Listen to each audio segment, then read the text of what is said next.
일어나봐. 우리 형제 잠깐 일어나봐. 많이 피곤하지? 자, 우리 전부 한번 일어나봐요. 전부 일어나서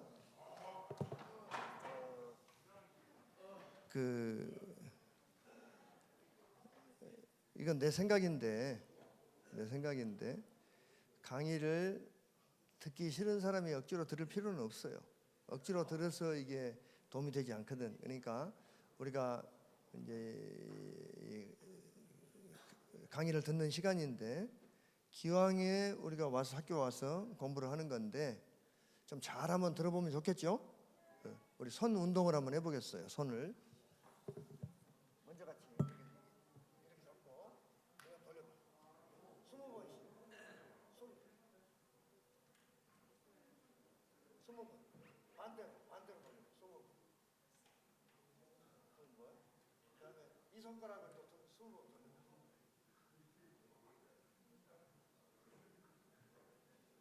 반대로 20번. 반대로 돌리면 더 잘 안 되죠? 그다음에 가운데 손가락을 또 돌려. 잘 안 되는데 이걸 돌리면 뇌가 좀 말랑말랑해진다 그래요. 그러니까 공부하다가 잘 안 되는데 반대로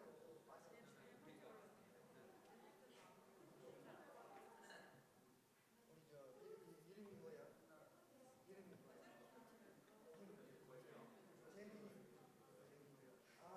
김성철 목사님 족하구나. 맞아. 재민이 많이 피곤하네. 걸려봐. 공부를 너무 열심히 해서 이 손가락을 푸는 게 걸려봐요. 이게 제일 어려워. 이게 제일 어려운데 20번 걸려봐. 이게 지금 우리 뇌를 굉장히 깨워주는 거예요. 매일 이걸 좀 아침에 연습을 하면 좋다고 그러는데 나도 잘 이렇게 못해. 20번. 어렵지? 또 발가락을 가지고도 이렇게 하세요. 발가락을 가지고.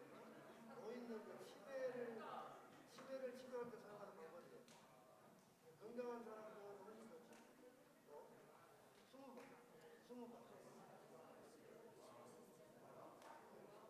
여기 우리 자매님들은 앞에 자매들은 다른 질 하고 있는데 우리 다른 거 하고 있는 것 같아? 어려워? 좋아요. 박수 한번 해봐요.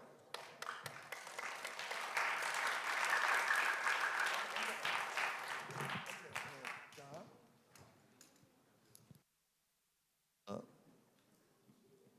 이 강의에 대해서 이게 지금 우리가 생각을 하고 있는, 그러니까 생각하는 훈련을 하는 거예요. 공부가 뭐냐면 공부는 생각이에요. 생각하는 것이 공부라고. 그러니까 이 세상에서 공부를 못하는 사람은 없어요. 생각을 못하는 사람은 그건 사람이 아니죠. 근데 생각을 효과적으로 하는 사람이 있고 소모적으로 하는 사람이 있을 뿐이죠. 그래서 우리가 여기서 보면 아까 이 시간이 하브루타 시간은 아닌데 결국은 우리가 공부를 하고 있는 방법이 하브루타 방법을 사용하고 있기 때문에 저는 하브루타를 잘 모를 때 30살 20대 때부터 이 방법으로 공부를 했어요. 18살 때 로마서 말씀을 통해서 하나님을 공부하면서 그때부터 그 질문을 가지고 공부를 했어요. 그때부터 했던 질문들을 기록해 놓은 게 지금 이 조직신학 책이거든요. 그러니까 아까 우리 은총이가 이런 질문을 해요. 뭐냐면 하브루타의 공부 방법에 경청이 제일 중요한데 잘못된 태도가 뭐예요? 자기 소멸적 태도가 있고 자기 도취적 태도가 있다고요. 그 두 개가 극단이에요. 자기 소멸적 태도는 뭐냐면 먼저 내가 여기서 한번 강의를 들어보니까 어떤 부흥 강사 선생님이 이렇게 하더라고. 여러분들도 나같이 이렇게 가지고 온 세계를 다니면서 이런 강의를 하고 다니면 그런 꿈을 이루라고. 그러면 우리가 다 공부 내버리고 우리가 다 그러고 다녀야 되잖아요. 그걸 다 받아들여 버리면 이 세상은 문제가 복잡해져 버리죠. 그렇죠? 근데도 그것을 그 부흥 강사 말이니까 그냥 다 거절해 버린다. 그것도 또 문제가 있는 거예요. 그러니까 우리가 자기 소멸적 태도와 자기 도취적 태도, 자기 소멸적 태도는 무조건 수용하는 거고, 자기 자아 도취적 태도는 무조건 배타하는 거예요. 무조건 쳐버리는 거라고요. 그러면 우리는 어디에 있냐면 그 두 극단의 중간에가 있는데, 어떤 강사가 어떤 사람이 말을 할 때 잘 들어봐야 돼요. 그러니까 잘 들어보는 걸로부터 시작이 되죠. 경청으로부터 시작이 된다고요.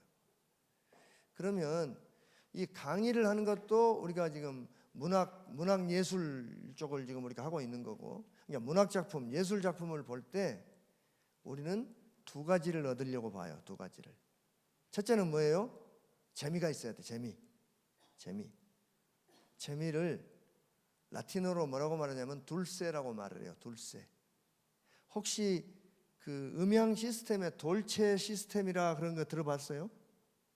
옛날에는 이런 그 음향 시스템에 돌체라는 이태리 상표가 있어요. 돌체라는 굉장히 달콤한 감동적인 이런 상표예요. 유명한 상표인데, 그러니까 둘세가 뭐냐면 감동적인 달콤한 흥미로운 재미있는 이런 라틴어예요. 또 하나는 우틸레가 있어요. 우틸레는 영어로는 유틸 같은 거예요. 그러니까 우리가 어떤 작품을 볼 때 두 가지를 얻어요. 하나는 감동이 있어야 되고 재미가 있어야 보죠. 그 다음에 교훈을 얻어야 된다고요. 그럼 우리가 어떤 소설을 보거나 영화를 볼 때 우리가 그럼 어떤 자세로 받아들여야 되는가 하는 거예요. 소설을 보니까 저도 문학 작품을 좋아해서 젊어서 많이 읽어봤어요. 어려서 여러분 나이 때. 근데 보니까 해밍웨이, 그 유명한 해밍웨이도 나중에 자살해 버리더라고. 뭐 킬리만자로의 눈, 또 뭐 무기여 잘 있거라, 이런 그 굉장한 소설들을 썼는데 나중에 권총으로 자살해 버려요. 해밍웨이뿐만 아니라 많은 작가들의 문학 작품의 작가들의 인생 말로가 비참해요. 그러니까 그러면 그 사람들의 글이 굉장히 재미있는데 왜 그렇게 됐을까? 결국은 그 사람들의 문학 작품 속에 있는 그 사상들, 철학들을 저자가 하가다 한 거죠. 그걸 하가다 한 거야. 그걸 계속 읊조렸기 때문에 결국은 그 자기 철학의 운명을 따라간 거죠. 그렇기 때문에 우리가 영화를 볼 때, 어떤 책을 읽을 때 항상 우리는 혹시 필요하면 적어놔요. 역사 비평적인 방법으로 봐야 돼요. 역사 비평적인 방법.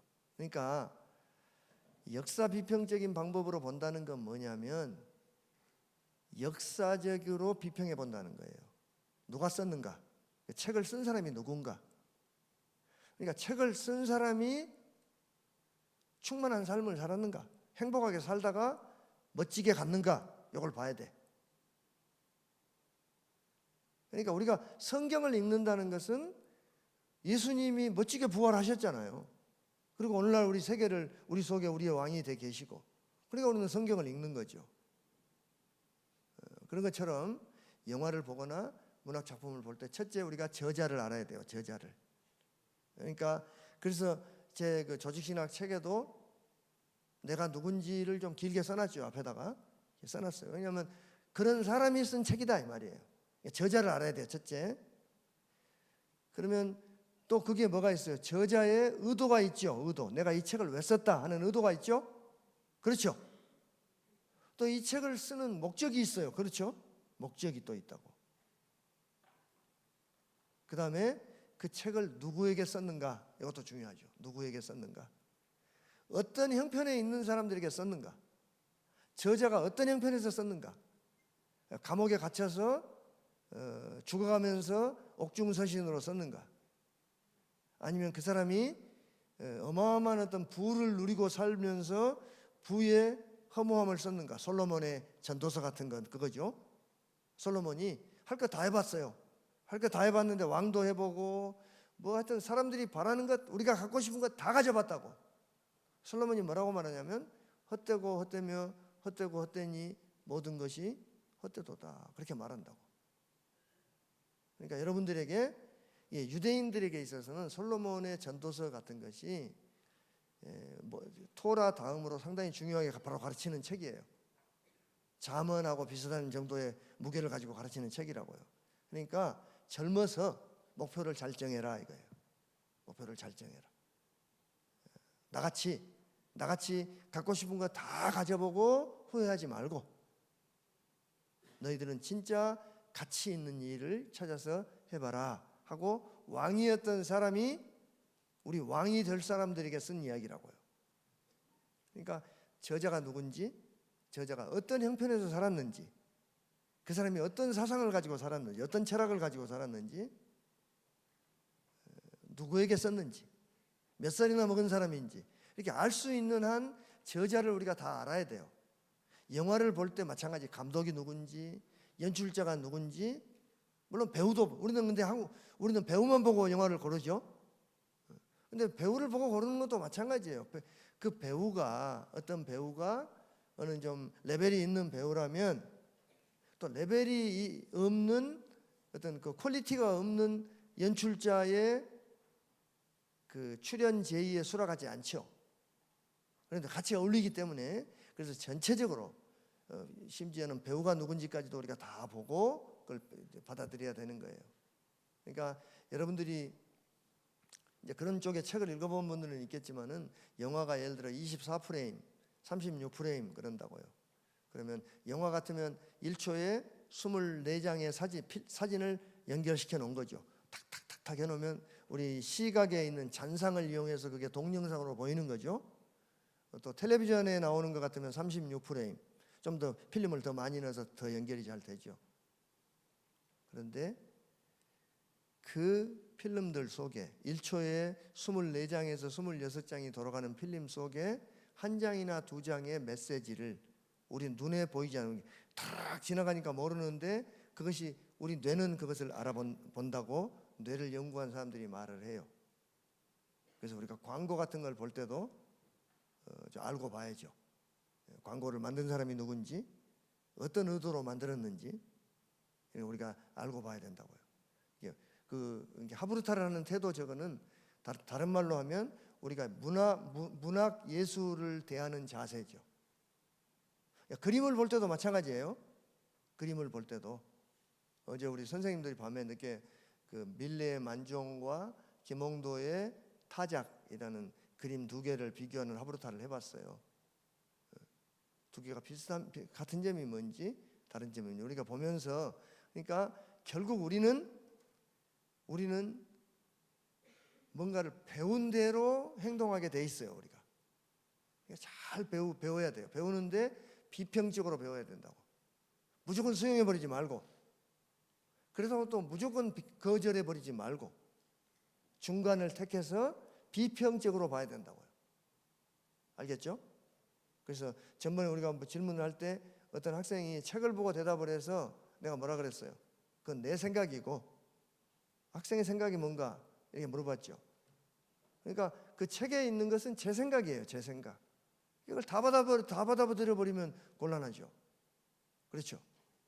내 생각이니까 조성우 목사님은 이렇게 생각하는데 나는 그거에 대해서 또 이렇게 생각해. 내 생각이 있어야죠.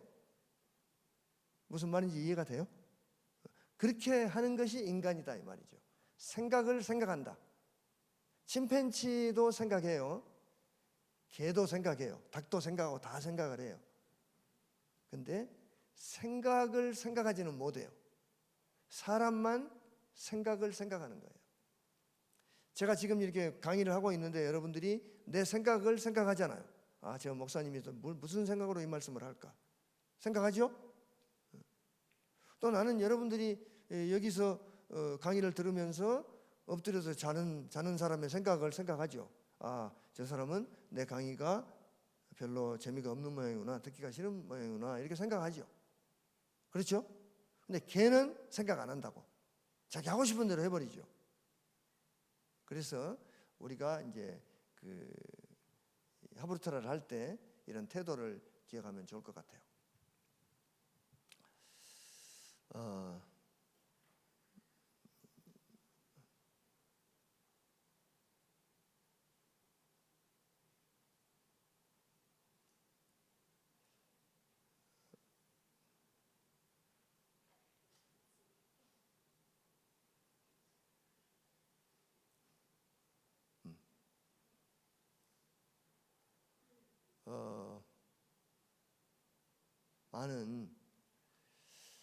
많은 목사님들도, 많은 진실한 그리스도인들이 마다들이 구원받았다고 말을 해요.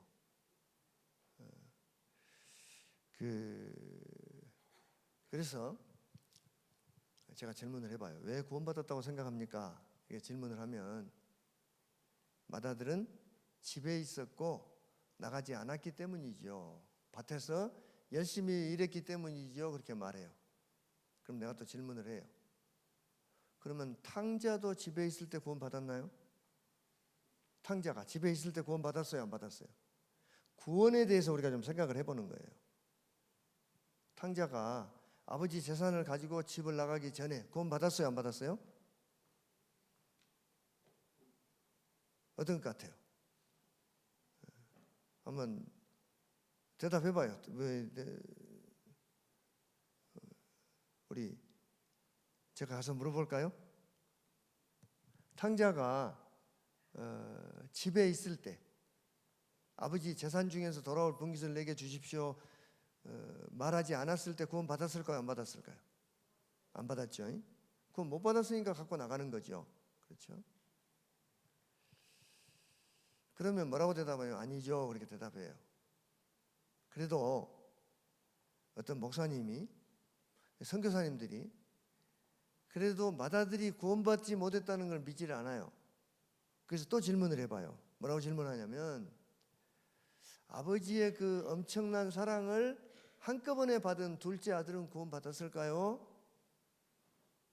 그러니까 물론 구원받았죠. 이렇게 자신 있게 대답을 해요. 그러니까 둘째 아들이 구원받았다는 건 어떻게 알 수 있어요? 둘째 아들이 구원받았다는 건 어떻게 알 수 있어요? 집 나갔다는 이야기가 없으니까. 그렇죠? 그럼 맏아들은 천당에 갔을까요? 갔겠죠. 그렇죠? 맏아들은 아버지가 가자 그러니까 정말 그러니까 갔다 그래요. 정말 갔다고 생각하세요? 그러면 정말 갔다고 생각을 해요. 이 장면에서 누가복음 15장의 속편을 이야기를 해요. 물론 성경에는 없는 이야기예요. 그러니까 맏아들이 만약에 천당에 갔다고 해요. 둘째 아들이 허랑방탕했으니까 먼저 죽어서 천당에 갔는데 맏아들은 건강하게 허랑방탕 안 하고 살았으니까 건강하게 살아서 맏아들이 더 나중에 죽어요. 그래서 이제 천당에 가서 보니까 그때까지 풍악 소리가 울리고 있어요. 천당에 갔으니까. 그래서 그러니까 문지기가 베드로 형님이 이제 문을 지키고 있는데 맏아들이가 형님 안녕하세요. 그러니까 어서 와라.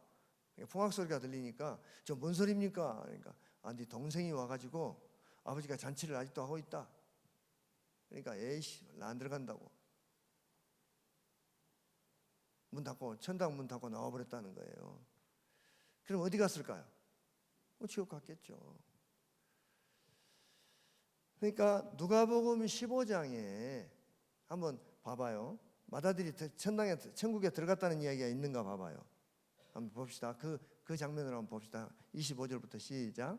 맏아들은 밭에 있다가 돌아와 집에 가까이 왔을 때 풍악과 춤추는 소리를 듣고 한 종을 불러 이 무슨 일인가 물은데 대답하되 당신의 동생이 돌아왔음에 당신의 아버지가 건강한 그를 다시 맞아들이게 됨으로 인하여 살찐 송아지를 잡았나이다 하니 그가 노하여 28절 시작. 그가 노하여 들어가고자 하지 아니하거늘 아버지가 나와서 권한대 아버지께 대답하여 이르되 내가 여러 해 아버지를 섬겨 명을 어김이 없거늘 너에게는 염소 새끼라도 주어 나와 내 벗으로 즐기게 하신 일이 없더니 아버지의 살림을 창녀들과 함께 삼켜버린 이 아들이 돌아오매 이를 위하여 살찐 송아지를 잡으셨나이다. 31절 시작. 아버지가 이르되 예 너는 항상 나와 함께 있으니 내 것이 다 내 것이로되 이내 동생은 죽었다가 다시 살아났으며 내가 잃었다가 얻었기로 우리가 즐거워하고 기뻐하는 것이 마땅하다 아니라. 그러니까 예수님의 이야기는 여기서 끝나요. 예수님이 굉장히 그러니까 멋지게 이야기를 하시는 거죠. 결론을 안 내고 하나님이 지금도 뭐 하고 계세요? 예수님 이야기에 의하면 맏아들을 타이르고 계신단 말이죠. 들어가기를 기다리고 계시고 그분이 우리 하나님이라고. 그러니까 들어오기 싫으면 관둬 이러지 않고 그랬다는 거죠. 하나님의 아들 우리 주 예수 그리스도 제3부에서 자세하게 우리가 공부를 하겠지만 하나님의 마음을 가장 잘 아시는 예수님, 하나님의 가슴을 열고 우리에게 납득이 가도록 말씀해 주시는 예수님께서 마다들의 구원을 위해서 아버지께서 지금도 가슴 아프게 바리새인과 서기관들을 설득하고 계신다는 것을 비유로 말씀하시고 탁 끄는 것이 누가복음 15장이에요. 그러니까 탕자는 들어가서 살찐 송아지를 잡으라 그러고 끝냈죠. 그러니까 들어갔다는 말도 없고 또 탕자가 그걸 거절하고 나왔다는 말도 없어요. 그렇죠. 그러니까 아버지 입장에서 볼 때는 탕자나 바리새인과 서기관들이나 둘 다 똑같이 구원의 대상인 거예요. 아버지 입장에서 볼 때는. 그래서 우리가 예수님께서 누가복음 15장을 소편까지 다 이야기하지 않으시고 아버지께서 마다들의 구원을 위해서 간절히 설득하시는 장면으로 다 끊지요. 은혜죠, 은혜. 그래서 구원은 은혜로 받는 거예요. 마다들의 선택에 그의 구원이 달려 있습니다. 아버지 몫은 다 했어요. 하나님의 몫은. 그래서 하나님은 인간의 의지를 강요하지 않아요. 그러니까 이제 마다들이 선택만 하면 되죠. 다만 그 선택의 결과는 마다들이 책임져야 돼요. 이게 지금 우리 그 하나님의 구원하시는 방법이에요. 선택을 너희들이 해라. 선악과를 따먹지 말아라.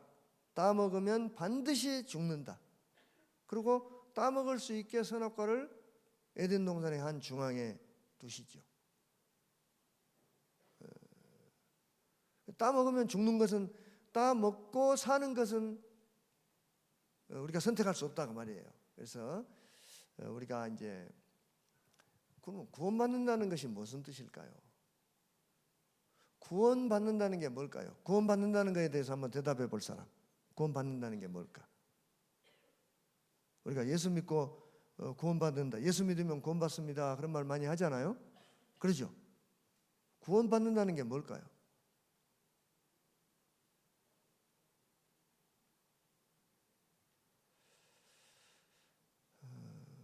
예수 믿으면 구원받는다는 말은 많이 들었지만 구원받는다는 게 뭘까 생각 안 해봤죠? 우리가 구원이라는 것을 어떤 윤리나 도덕이나 종교에 두기 때문에 앞에서 말씀드린 오해가 생겨요. 구원은 윤리나 도덕이나 종교가 아니에요. 구원은 뭐냐면 하나님하고의 관계예요. 관계. 그래서 막연한 관계가 아니라 하나님의 사랑을 깨달아서 하나님 앞에서 너무너무 감사하는 것이 구원이라고요. 이런 하나님 앞에서 내가 지금도 못됐는데 이게 어떻게 되겠는가, 내가 참 죄인이다. 그래도 하나님이 나를 사랑해 주시니, 이런 나를 용서해 주시니 감사하고, 또 내가 부족하다는 것을 깨닫고, 그러니까 내가 부족하지만 힘을 다해서 하나님께 헌신해야 되겠다 하는 보답하는 삶, 그게 신앙생활이라고 할 수 있다는 거죠.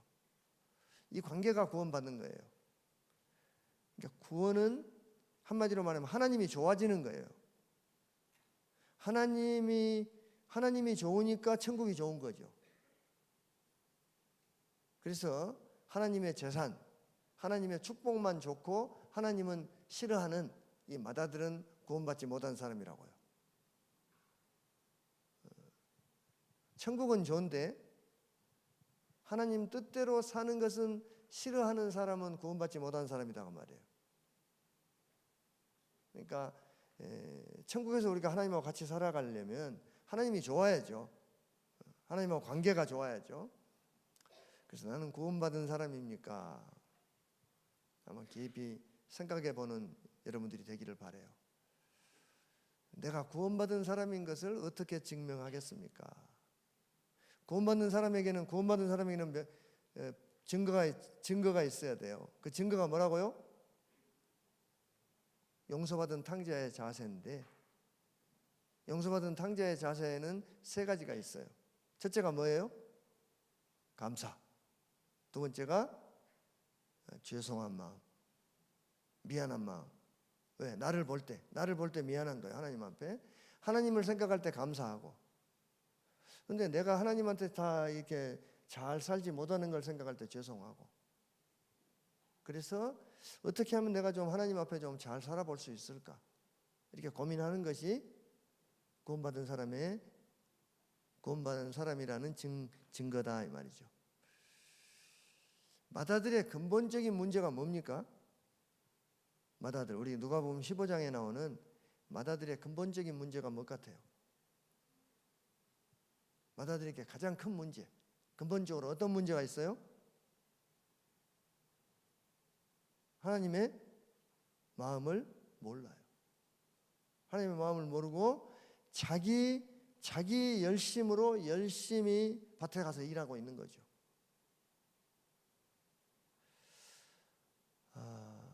마다들이 아버지의 심정을 안다면 어떻게 응답할까요? 아버지가 탕자가 집을 나간 날부터 아버지가 뭐 하고 있어요? 동네 밖에 나가서 기다리고 있어요. 그럼 마다들이 어떻게 할까요? 아버지 심정을 알았다면 밭에 안 가고 어디로 가야 돼요? 동생 찾으러 아버지 제가 오늘은 밭에를 좀 쉬겠습니다. 제가 동생 찾으러 가겠습니다. 그러지 않겠어요?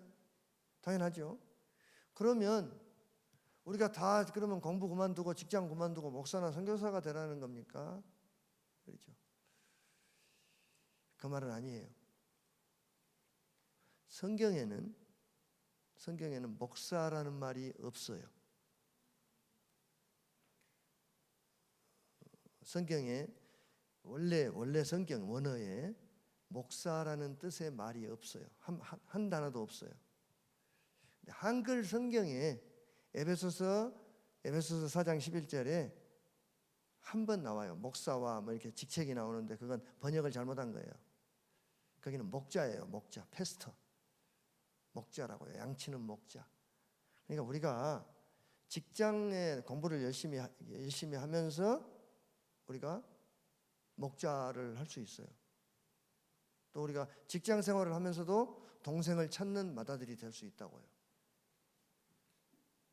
그러니까 하나님은 우리가 다 직장 그만두고 목사나 선교사가 되는 걸 원하지 않아요.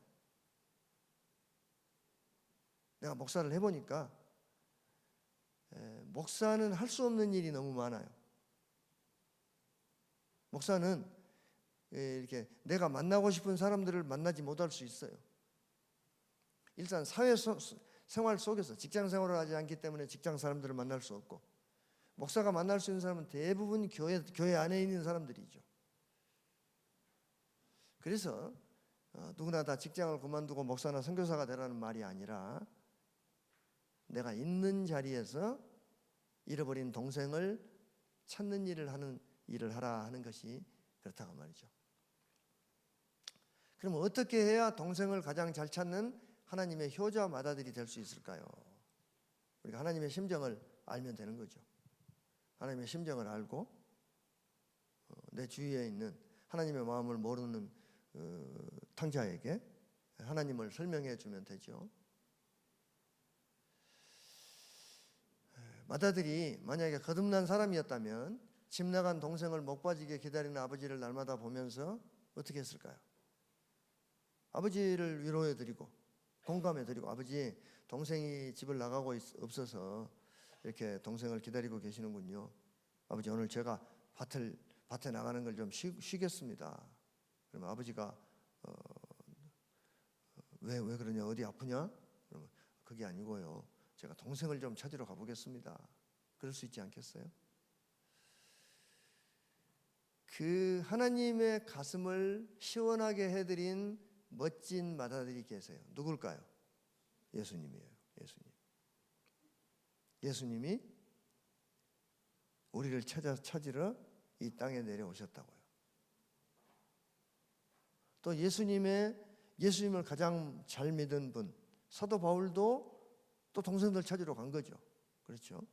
그래서 우리도 예수님, 우리가 예수 믿는 사람, 그리스도인이다 그 말은 뭐냐면 우리도 예수님처럼 살 수 있다 그 말이에요.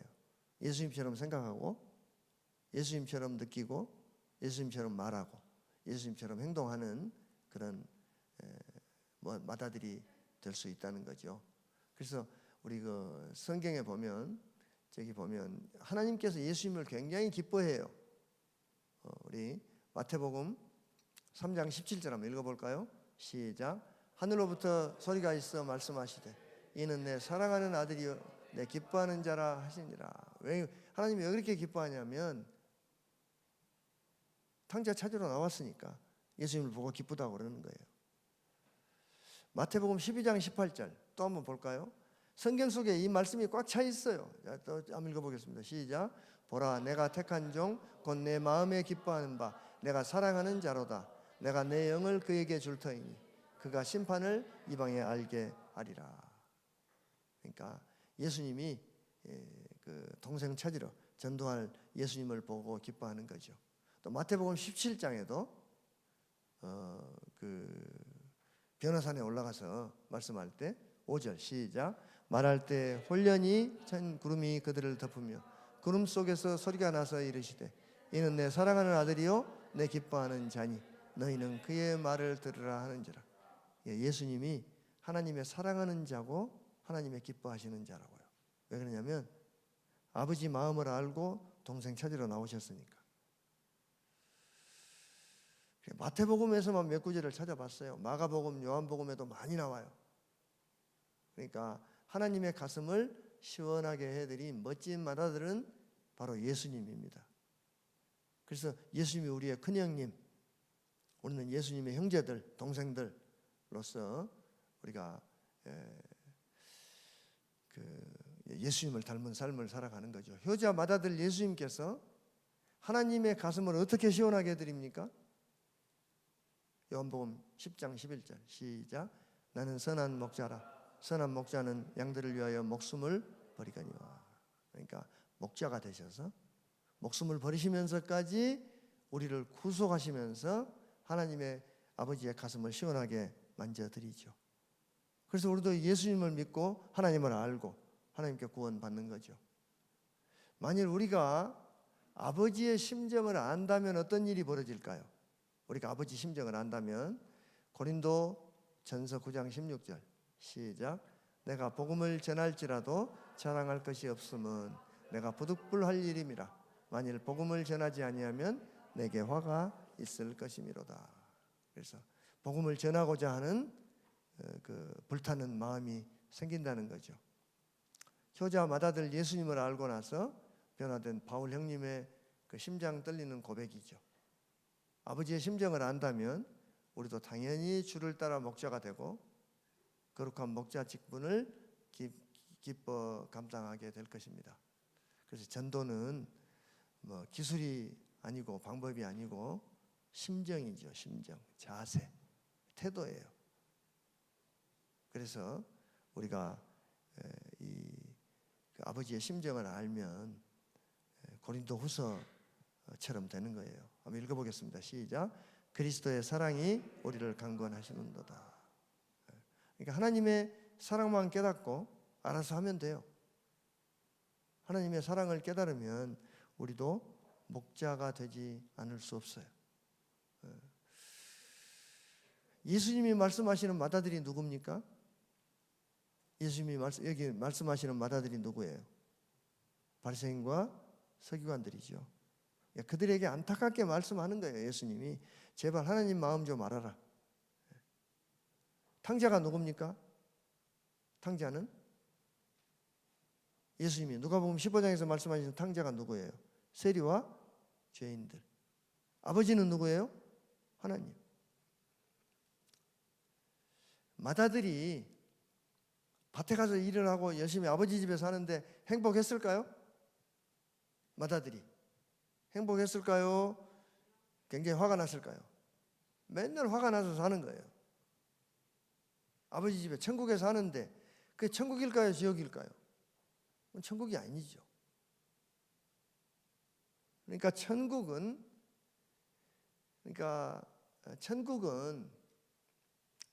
장소 문제가 아니에요. 바리새인과 서기관들은 자기들이 바로 잃어버린 사람들이라는 것을 알고 있어요? 모르고 있어요? 모르고 있어요. 자기들은. 예수님이 볼 때는 바리새인과 서기관들, 그 사람들 자신들이 잃어버린 사람들인데, 그럼 바리새인과 서기관들은 어떻게 하면 거듭날 수 있을까요? 그 사람들도 하나님의 마음을 알면 거듭나겠죠.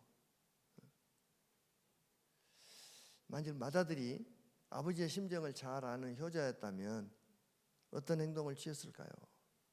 아버지 마음을 알아들이고 동생 온 것 기뻐하고 같이 잔치하고, 또 동생이 집 나갔을 때 찾으러 나갔겠죠. 그래서 이런 아들의 뒷모습을 보시는 삼위 하나님의 마음이 얼마나 기쁘고 만족하셨는가. 여기 보면 사도행전 7장 55절 시작. 스데반이 성령 충만하여 하늘을 우러러 주목하여 하나님의 영광과 및 예수께서 하나님 우편에 일어서신 것을 보고. 스데반이 순교하는 장면이에요. 스데반이 순교하는 장면인데, 스데반이 성령 충만해서 하늘을 우러러 주목하여 보며 하나님의 영광과 또 뭘 봐요? 예수님이 벌떡 일어섰어요.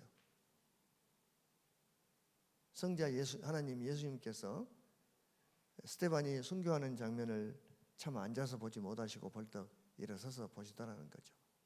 그래서 우리가 이 세상을 살아가면서 하나님께서 우리를 보시고 기뻐하시는 그런 삶을 한번 살아보고 가자고 말이에요. 그러기 위해서 우리가 지금부터 공부하는 거죠. 공부하고 질문하고, 또 우리가 성경 말씀도 읽고 화가 다 하고, 또 그것을 친구들하고, 내 마음이 통하는 친구들하고 동료들하고 합으로 다 해보면서 우리도 아버지의 마음을 알아들인 맏아들 예수님처럼 살아보는 그런 결심을 하는 우리들이 되기를 바라고, 또 이제 여러분들 다음 주에는 여행 가죠? 단기 선교? 뭐라 그래요? 뭐라고 말해요? 단기 선교. 거의 잘 다녀오시고 또 방학 잘 보내고, 이제 그 2학기 때는 또 하나님이 허락하시면 우리가 태초의 하나님에 대해서 좀 공부해 보면 좋겠어요. 지금까지 우리가 뭘 공부했냐면 예수님이 설명해 주시는 하나님, 예수님이 소개해 주시는 하나님을 공부했어요. 앞으로 그러면 예수님이 소개해 주시는 하나님과 본래 하나님은 어떤 분인가, 다른가, 같은가, 그래서 우리가 공부해 보겠어요. 잠깐 우리 기도하고 마치겠어요. 하나님 아버지,